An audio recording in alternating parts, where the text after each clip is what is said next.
Uma questão, né, que se discute muito sobre a Polícia Federal investigar outras polícias, como, por exemplo, a Polícia Civil e até mesmo a Polícia Militar. Né? Nesse momento, por exemplo, a operação do Rio de Janeiro está no alvo do Supremo Tribunal Federal. O próprio ministro Alexandre de Moraes pediu já ao governo do Rio que enviasse os laudos, né, e também a relação de agentes da mega operação. O governo do Rio acabou de pedir a Alexandre de Moraes mais tempo para entregar toda a documentação que foi exigida, inclusive as imagens que estavam no uniforme dos policiais que fizeram essa ação.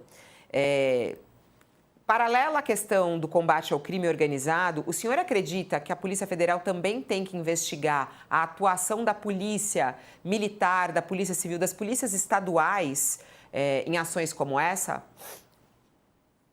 Isso depende do tipo de crime que foi cometido, né? Sempre quando tiver uma repercussão à União, a Polícia Federal pode ser chamada, né? Deve participar. Ou quando o ministro da Justiça assim determina para que a gente atue. Então, esses são os mecanismos, como foi, por exemplo, no caso Marielle, né, em que a Polícia Federal entrou, né, por uma determinação do ministro da Justiça, mas então isso acontece. É algo que tem acontecido, não é nada de novo. Né? Agora, todas as polícias têm o nosso respeito, atuam, eu acho que qualquer erro que aconteça é uma minoria e faz parte, né? E tanto os órgãos de controle, o Ministério Público, enfim, eles atuam para verificar se houve algum excesso. Mas a Polícia Federal, o objetivo dela é entrar no combate ao crime organizado, não ficar entrando especificamente em ações de polícia A ou B, a não ser que esteja envolvido, né, nas investigações que estão sendo feitas. Que aí não importa, pode ser um político, pode ser um policial, pode ser integrante da própria Polícia Federal, né, como já aconteceu, né, investigarmos também nossos próprios pares. Depende, né? A polícia não escolhe lado, né? Ela atua em quem comete o crime. De finalizar, eu sei que o senhor Com também a tem sua um horário. experiência, Vai lá, Josias. uma Ele tem pergunta horário, eu tenho que se despedir. Mas vai lá, rapidinho, Josias. rapidinho. Com a sua experiência de delegado, diria que essa atmosfera intoxicada da política, com governadores se contrapondo ao presidente da República, governadores se reunindo lá com o Cláudio Castro para fazer um gabinete da paz e aí criticam o governo federal. Essa atmosfera, ela tem prejudicado a atuação conjunta da Polícia Federal com as polícias estaduais do crime organizado? O senhor citou duas operações que foram bem-sucedidas, a Carbono Oculto e uma outra feita agora no Espírito Santo, mas essa intoxicação política prejudica o trabalho policial ou não? Olha, a gente tem trabalhado, como eu falei, nesses 27 estados, em conjunto com as polícias civis, polícias militares, nessas forças integradas de combate ao crime organizado. Então, eu não vejo que. Eu acho que ela atrapalha mais nessa questão de novas leis, de influência no Congresso Nacional, etc. Mas no trabalho do dia a dia, com o que nós temos hoje de legislação, nós temos atuado em parceria, não tenho visto nenhum tipo de problema nesse sentido, não. O problema é quando a política fazer essas alterações como estão sendo feitas, de forma assodada, sem qualquer discussão, né, sem procurar a Polícia Federal, ou seja, a Polícia Federal não foi ouvida e fizeram vários artigos falando da Polícia Federal. Algo que não tem cabimento. Né? Então, essas questões políticas e ideológicas, de fato, assim como, por exemplo, a questão do terrorismo, de fazer essa adequação, que crimes de facção criminosa sejam terroristas também, é algo que tem um pouco de ideologia aí e que nós somos totalmente contrários. Isso tornaria o Brasil, no dia seguinte, um dos países mais terroristas do mundo, né, com efeitos financeiros, de financiamento e uma série de questões aí. Nós já temos hoje legislação para combater as facções criminosas. Sempre é possível aprimorar, inclusive nessa questão de perdimento de bens. Porque é importantíssimo esse estrangulamento financeiro das organizações criminosas. Doutor Luciano, antes de me despedir, eu queria muito, de uma maneira muito clara e objetiva, ouvi-lo se esse projeto agora, ele é bom do DERRIT, a terceira versão. Ele é bom na sua análise ou não? O que o senhor ainda mudaria nele? Eu mudaria a questão do fundo para que não ficasse só no fundo estadual, para que os fundos nacionais, né, as entidades e os órgãos que atuam também pudessem receber parte desses valores. E eu voltaria ao projeto inicial sobre perdimento de bens. Tem vários artigos lá que foram excluídos e que são importantes para a melhoria do que nós já temos hoje, né? Então, assim, ele hoje não está tão ruim quanto aconteceu nos 2 relatórios anteriores, mas ele pode ser melhorado. Eu não vejo o porquê dessa pressa, por exemplo, de votar hoje, né? Se nós podemos aprimorá-lo, discuti-lo mais, né? E se não for agora, vamos tentar fazer no Senado Federal. Tá certo. Muito, muito obrigada pela sua participação ao vivo aqui. Vamos seguir, inclusive, discutindo esse assunto, mas é muito bom poder ter a voz de vocês aqui. Acho super importante a gente ouvir aqui no UOL a Polícia Federal a respeito disso. Até. Obrigado. Obrigada.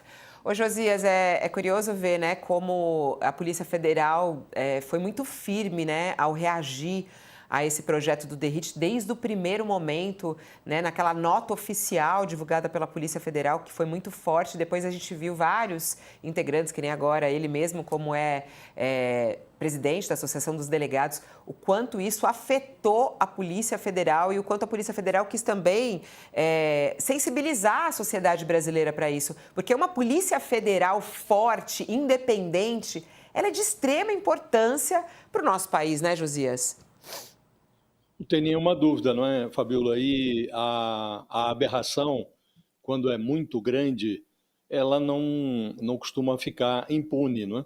Houve uma pressão não só do governo, Polícia Federal, Ministério da Justiça, até o ministro Fernando Haddad se manifestou, disse, olha, isso aí vai ser um retrocesso que vai, inclusive, interromper esforços que estão sendo realizados com a participação da Receita, do COAF, nos últimos 2 anos, não é?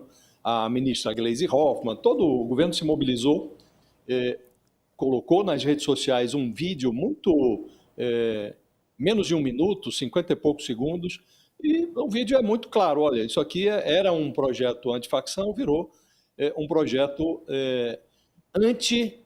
anti-investigação, um projeto que vai prejudicar as investigações. E estava muito evidente, Fabíola, porque um projeto que diz que nos casos em que a organização criminosa era tipificada ou os seus crimes eram típicos de facções terroristas, nesses casos, a Polícia Federal seria alijada. Só poderia entrar se houvesse uma requisição de um governador. Não faz sentido, a Constituição estipula que em crimes de repercussão nacional, transnacional, crimes de tráfico de drogas, crimes claramente relacionados a facções criminosas, é uma atribuição constitucional da Polícia Federal agir nesses casos, né? Então, qualquer óbice, qualquer trava que você imponha a esta atuação da Polícia Federal, que não é um canteiro de rosas, Polícia Federal não é um canteiro de rosas, mas é o aparato mais eficiente de que dispõe o Estado brasileiro para lidar com o crime organizado. Ali estão os espinhos mais aguçados para combater o crime organizado. E aí estão as operações que vêm sendo realizadas e com algum êxito, né? Quando você interpõe obstáculos para que essa corporação atue, claramente você está querendo favorecer o crime organizado. Então isso era um dinossauro que não podia continuar na sala. E não foi só o governo que reagiu, aí foram os especialistas todos, juristas que ouvimos aqui, o promotor Gaquia, que é uma autoridade nessa matéria inquestionável em termos de segurança, de combate ao crime organizado. Não há voz mais abalizada, mais respeitada do que a do promotor Gaquia. Ministros do Supremo, ali nos subúrbios da política, do Congresso, se manifestaram. O Hugo Mota esteve com o Alexandre de Moraes, esteve com o Gilmar Mendes, ele ouviu lá, isso aqui não resiste, não vai ser considerado constitucional, ao contrário, vai cair. é inconstitucional. E teria o veto do Lula antes disso, o Senado já avisou, o próprio presidente do Senado, né, o Davi Alcolumbre, ele avisou o Hugo Mota, ó, dependendo do que vier aí, vai ser igual a PEC da blindagem. Vai afundar aqui no Congresso, no Senado. O Senado não vai aprovar qualquer coisa, né?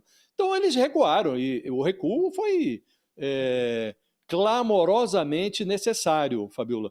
Então eu diria a você que não foi só o governo, não foi só a Polícia Federal. O mundo reagiu, né? Porque era, de fato, uma aberração inaceitável. E quando a aberração é muito grande, como aconteceu com a PEC da blindagem, a rua grita.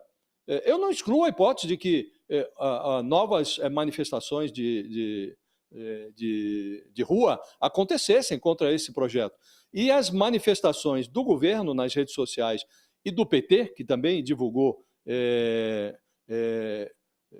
postagens sobre isso, elas tiveram grande repercussão nas redes sociais. Então, o Derrite, o Hugo Mota, eles viram que estavam se associando à bandidagem, em vez de promover ou de aprovar ou de encaminhar um projeto que representasse o combate ao crime organizado. Então, recuaram. E fizeram bem em recuar. Agora, essa pressa é criminosa, Fabiola. Essa pressa, a análise desse projeto, da forma como está acontecendo, isto é um crime, porque o assunto é grave o bastante para merecer um pouco mais de tempo de debate. As comissões estão lá para discutir os temas, ouvir as pessoas que entendem do assunto, do modo como está sendo aprovado ali. É inaceitável isso, Fabiola. Isso é curioso, né? O próprio presidente da Câmara, Hugo Mota, ele pretende colocar hoje isso em votação. O projeto foi mudado ontem à noite, praticamente, né? No final do dia, mais uma vez, a terceira versão, ainda tem muita discussão sobre esse assunto. Aliás, vamos ouvir o que disse Hugo Mota nessa entrevista coletiva feita ao lado de Derrite. Quando designei na última sexta-feira o deputado federal Guilherme Derrite, atual secretário de Segurança do Estado de São Paulo, para relatar o projeto de autoria do governo federal sobre o crime organizado, sobre as facções criminosas, foi para que o deputado fizesse um trabalho eminentemente técnico, não permitindo que esse tema fosse usado como palanque político para quem quer que seja. Será que está pronto para ser votado, Josias? Claro que não, Fabiola. Nós estamos falando de um projeto que foi apresentado ontem, antes das 20 horas, era 7 e pouco da noite, 7h30, 7h36, se não me engano, para ser mais exato. Essa última versão do Derrite foram 3 em 5 dias. A última, ou penúltima, ninguém sabe, pode aparecer outra daqui a pouco. Essa penúltima foi protocolada ontem, no início da noite. Aí você votar isso a toque de caixa, isso não faz o menor sentido, Fabiola. E essa história do Hugo Mota, de que não vou permitir que se faça palanque, essa tramitação dessa proposta na Câmara, ela é 100% feita de palanque. É um interesse estritamente eleitoral. E agora vai começar uma segunda batalha, Fabiola. Batalhava-se apenas pelo conteúdo da proposta, que nasceu como PL, projeto de lei antifacção, e virou qualquer coisa, né? Depois que foi para a mão do relator Guilherme Derrite. Agora, uma disputa pela paternidade da proposta. A paternidade é do governo, mas o Hugo Mota e o próprio Derrite, nessa entrevista que deram ontem, lá no início da noite, na Câmara, eles já rebatizaram a iniciativa. Agora não é mais projeto antifacção, é marco legal do crime organizado. Então, esse é um novo projeto, eles falam, não tem nada a ver com aquela proposta antifacção do governo. Aí vem o ministro da Justiça, que ontem também se manifestou. Olha, a proposta é a proposta do governo. O grosso do que nós derramamos sobre o papel, do que foi proposto por nós, está preservada nessa proposta que vai à votação. Então, tem agora uma disputa pela paternidade. Aí vem o governador, que falou com a nossa colega Amanda Klein, o governador Tarcísio de Freitas. O Guilherme Derrite é o que os juristas chamam de longa-manos do Tarcísio de Freitas. É a mão estendida do governador nessa proposta. Estão lá as digitais do Tarcísio de Freitas, são impressas na proposta pelo preposto do governador, que é o Guilherme Derrite, que é o seu secretário de segurança. Aí ele diz, não importa quem sairá vitorioso, o que importa é que será uma vitória do país. O importante é agravar as penas. O Derrite também é quase como um jogral. O Derrite na Câmara diz, olha, disso eu não abro mão, de agravar todas as penas, como se esse fosse o grande elixir, Fabíola, para resolver o problema. Agravam-se as penas, no pressuposto de que a bandidagem vai ficar mais tempo na cadeia, e todos se esquecem que o PCC e o Comando Vermelho nasceram na cadeia. Então eles vão como que fortalecer, como o Estado está ausente, assim como está ausente das áreas pobres, das periferias brasileiras, dos morros cariocas, o Estado também está ausente nas cadeias. Nas cadeias, quem dá as cartas são as facções criminosas. Então, eles vão reforçar o exército das facções dentro das cadeias. Se você agrava a pena, não resolve o problema do sistema carcerário, você está agravando também o problema. Está fornecendo mão de obra para o crime organizado dentro da cadeia, Fabíola.